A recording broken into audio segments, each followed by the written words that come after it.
Sosok Mutiara Anisa, putri Anies Baswedan yang baru saja dilamar, siapa calon mantu sang gubernur? Mutiara Anisa Baswedan, putri Gubernur DKI Jakarta Anies Baswedan, tampaknya akan segera melepas masa lajang. Ia dikabarkan baru saja menggelar acara lamaran. Siapa sosok calon menantu Anies Baswedan? Ya, Gubernur DKI Jakarta Anies Baswedan akan segera punya menantu. Hal itu lantaran putri pertamanya yang bernama Mutiara Anisa Baswedan baru saja dilamar oleh kekasihnya. Kabar bahagia ini diungkapkan oleh Wakil Ketua Pengurus Wilayah Muhammadiyah DKI Jakarta, Agus Suradika. Seperti diketahui, Anies Baswedan sejatinya dijadwalkan menghadiri acara halal bihalal keluarga besar Muhammadiyah DKI Jakarta. Namun tiba-tiba mantan Menteri Pendidikan dan Kebudayaan itu harus membatalkan kunjungan tersebut.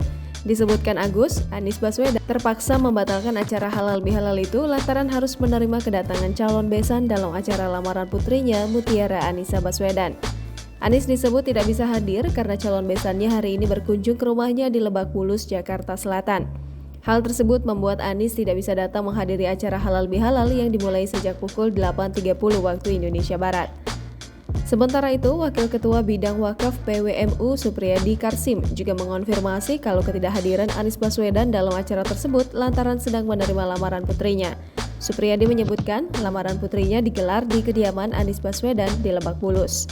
Sebagai informasi, Anies awalnya dijadwalkan hadir dalam acara halal bihalal Muhammadiyah yang digelar pagi pada pukul 8.30 di Gedung Dakwah Muhammadiyah di Jalan Keramat Senen, Jakarta Pusat. Dalam sambutannya secara virtual, Anies Baswedan meminta maaf tidak bisa hadir langsung dalam acara tersebut. Ia pun mengaku tidak bisa hadir lantaran tengah menghadiri acara keluarga. Meski begitu, sosok calon menantu Anies Baswedan hingga kini masih menjadi teka-teki. Jangan lupa subscribe, share, komen, dan like ya!